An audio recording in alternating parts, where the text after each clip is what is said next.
Om Swastiastu pemirsa Bali TV, dimanapun Anda berada, kembali Bali Post Talk ya, menjumpai Anda bersama saya Nyoman Winata, Redaktur Pelaksana Harian Bali Post. Kali ini kita akan mengangkat lagi topik tentang geliat pariwisata Bali pasca pandemi. Saya akan mewawancarai Bapak Wayan Carter, beliau adalah General Manager 101 Bali Fontana Seminyak ya Pak ya. Kita sapa dulu narasumber kita, Om Swastiastu Pak Wayan. Om Swastiastu Bapak. Gimana kabar, sehat ya? Sehat, puji Tuhan. Semangat nih sekarang setelah pasca pandemi.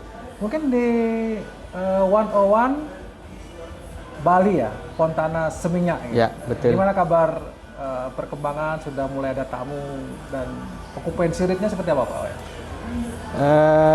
Astungkara ya, mulai bulan Mei 2002, khususnya kami di 101 Bali Fontana Seminyak sudah mulai menggeliat ya, sudah mulai ada tamu-tamu berdatangan ya, khususnya masih waktu itu domestik ya. Ya. Tapi di bulan Juni ke belakang sampai Desember, Asia, Eropa dan tamu domestik juga sudah mulai lebih baik lagi ya dari 2020 ya, pas lagi COVID ya. Puji Tuhan kita lumayan nih bulan ini. Sampai akhir tahun kemarin okupansi kita ya, hunian kita itu mencapai lebih dari 80% year to date-nya ya. Oke, sudah mulailah cukup baik ya, sudah mulai. Namun kalau lihat dari rate-nya masih mulai pelan-pelan naik ya. Oke. Okupansi rate-nya, tingkat huniannya sudah hampir rata-rata di atas 80% Pak ya. Iya, tapi rate artinya harga jualnya masih belum normal. Ya, belum begitu normal. Ini sudah mulai mendekati. Sudah mulai mendekati sekarang. Sudah mulai mendekati. Ya, mudah-mudahan nanti 2023 ini lebih baik lagi dari sebenarnya kalau kita bicara tentang rate yang kalau mau menuju normal lah katakanlah seperti sebelum pandemi, faktor apa yang mempengaruhi sebenarnya? Apakah kedatangan wisatawannya, kedatangan tamunya, atau tingkat persaingan atau apa sebenarnya? Dua hal ini yang berpengaruh ya. Satu, tingkat persaingan di antara hotel. Kedua adalah kedatangan. Ya, saat ini kan belum begitu normal ya. Kedatangan luar negeri ya, khususnya tamu-tamu China itu belum begitu normal ya. Belum begitu normal karena tahun-tahun sebelumnya Cina itu nomor 2 setelah domestik ya. Nah, sekarang ini Cina kan baru buka ya, baru mulai sedikit mulai masuk ke kita ya. Itu pun yang masuk masih FIT ya, belum yang rombongan atau grup, belum ada yang datang ya sampai saat ini ya. Mudah-mudahan setelah Chinese New Year ini mereka bisa kunjungi kita lagi seperti tahun-tahun sebelumnya. Oke, itu berarti sebenarnya kalau pelaku pariwisata termasuk Pak Wayan juga di sini berharapnya memang segeralah tamu dari China ini membanjiri Bali lagi ya. Betul, sehingga betul. dengan demikian mungkin situasi pariwisata akan lebih baik lagi. Lebih baik lagi. Ya.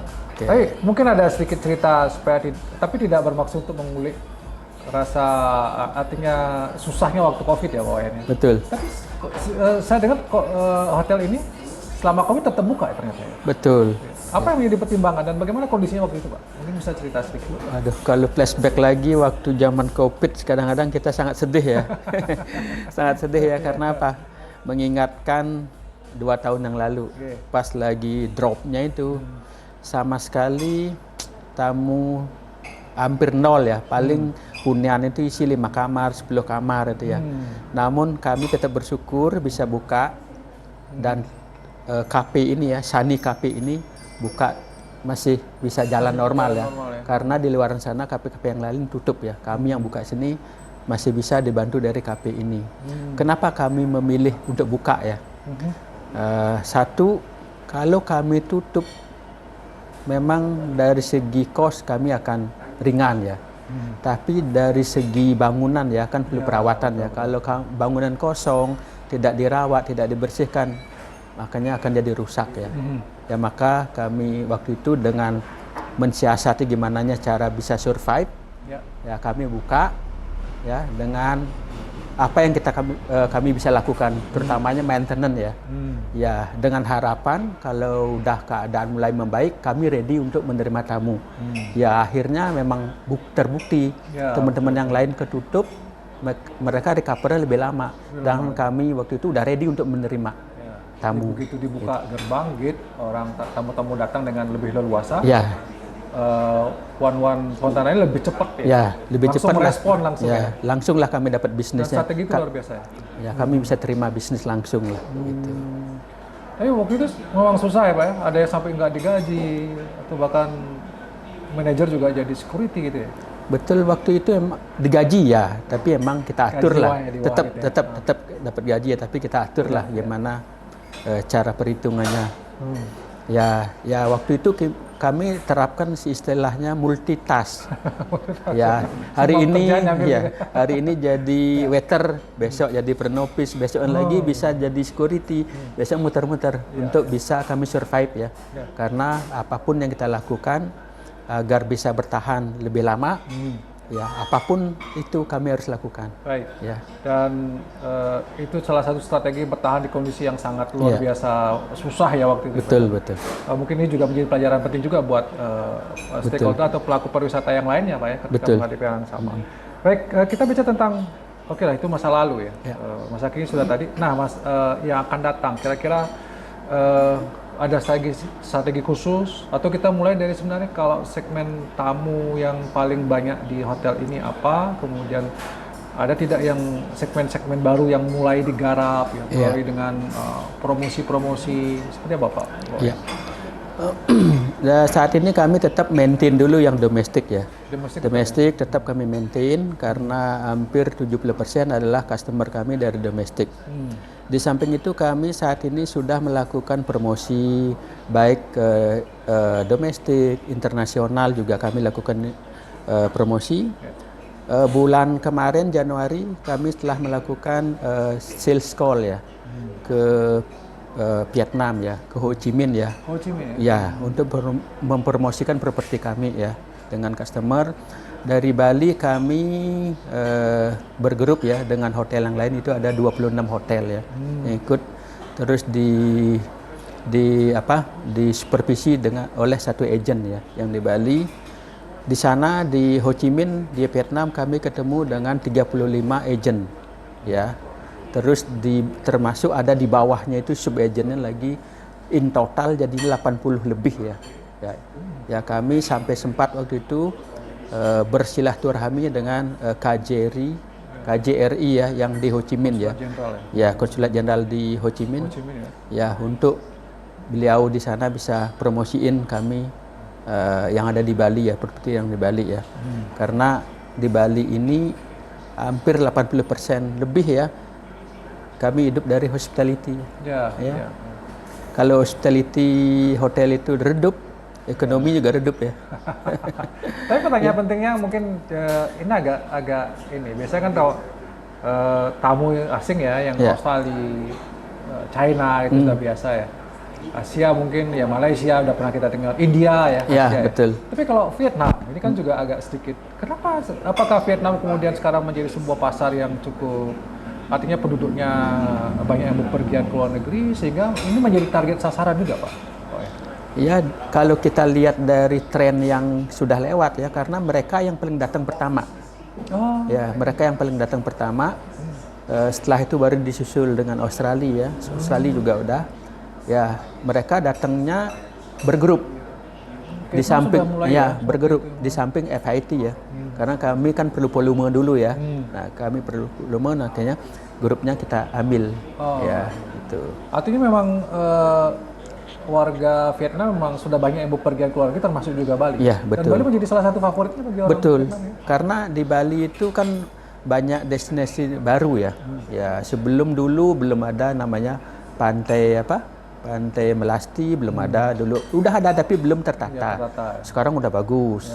Terus pedang-pedang kalau di sana di Pecatu ya, itu sekarang udah bagus tertata ya. Dulu kan sekarang udah tertata semua lah. Destinasi-destinasi yang sekarang ada di Bali udah cukup bagus ya, karena ada celah 2 tahun kemarin untuk berbenah Sekarang kalau kemana udah lumayan bersih, udah rapi sekarang, udah bagus sekarang. Jadi itu yang menjadi daya tarik juga ya bagi Ya, betul. bagi warga Vietnam atau turis-turis dari Vietnam untuk datang ke Bali. Gitu, Ya. Pak. Tapi kalau kita bicara tentang dominannya di hotel ini yang paling banyak mungkin sejak sebelum pandemi ya. Target pasarnya yang mana paling dominan Pak? Yang sebelum pandemi itu nomor 1 China. China ya? Ya, China, Korea itu ya hampir itu. Itu yang sebelum Covid ya. Itu yang masih mendominasi ya Bali ya waktu itu. Ya saat ini mereka belum ya, mudah-mudahan cepat pulih ya. Tapi dari Eropa ada Pak? Eropa kami ada, lumayan. Itu saat ini dia di ranking 3 dia Eropa, di tempat kami. Ya. Tapi berarti dirindukan juga ya nanti kalau tamu dari China ini segera Betul, datang ya. Supaya, betul. Kalau Korea masih belum juga Pak ya? Korea juga belum sudah ada datang tapi belum maksimal ya. Maksimal. Masih yang perorangan FIT ya, grupnya belum datang. Kalau grupnya datang lumayan untuk kami-kami yang ada di Bali. Ya. Baik ya. Tapi kalau kita bicara tentang bagaimana ke depan di tahun 2023 nih, ya Pak Wayan kan sudah cukup lama ya di perhotelan di Bali ini.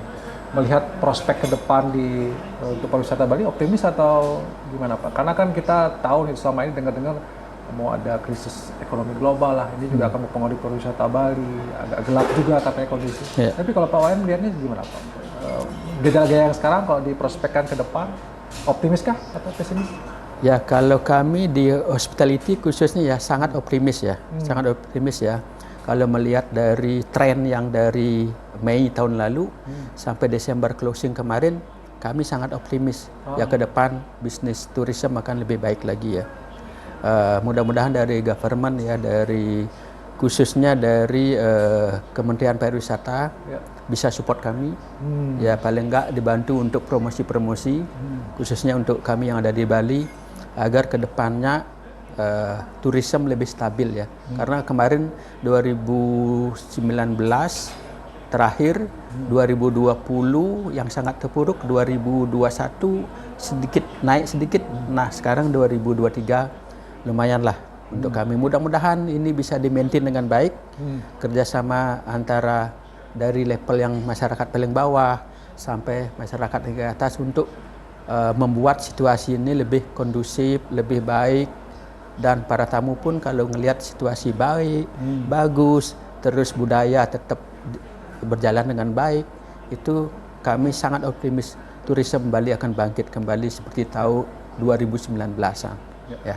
Negara dan Bali tetap tempat yang favorit ya Pak ya? Betul, bagi paling wisatawan. ya. Ya, Booking-bookingan dari luar untuk next 2-3 bulan ke depan sudah ada Pak ya? Sudah lumayan. Lumayan. Februari, Maret, April kami udah ada booking masuk dari market luar negeri ya sudah mulai. Karena kalau market luar negeri itu 3 bulan, 6 bulan mereka udah booking masuk. Ya. Mereka. Tinggal nunggu China ya Pak ya? Ya, terima kasih. Mudah-mudahan China segera datang, Korea juga semua cepat ini sehingga pariwisata Bali bisa benar-benar bangkit. Terima kasih Pak Wayan atas waktunya, luar biasa ini kita diberikan informasi. Dan demikian tadi pemirsa Bali TV di Bali Post Talk ini kita melihat ada optimisme. Beberapa kali saya sudah mewawancarai pelaku pariwisata pasca pandemi ini, hampir semua rata-rata sudah optimis dan mudah-mudahan kita bisa menjaga kondisi ini sehingga pariwisata Bali bisa segera bergulir dengan lebih cepat Pak ya. Ya. Kemudian bisa membangkitkan ekonomi dan kita bisa segera lagi kembali back to normal seperti sebelum pandemi Covid. Demikian Bali Post Talk kali saya ucapkan terima kasih atas perhatian Anda. Saya tutup dengan Pramasati. Om Santi Santi. Terima kasih, sampai jumpa.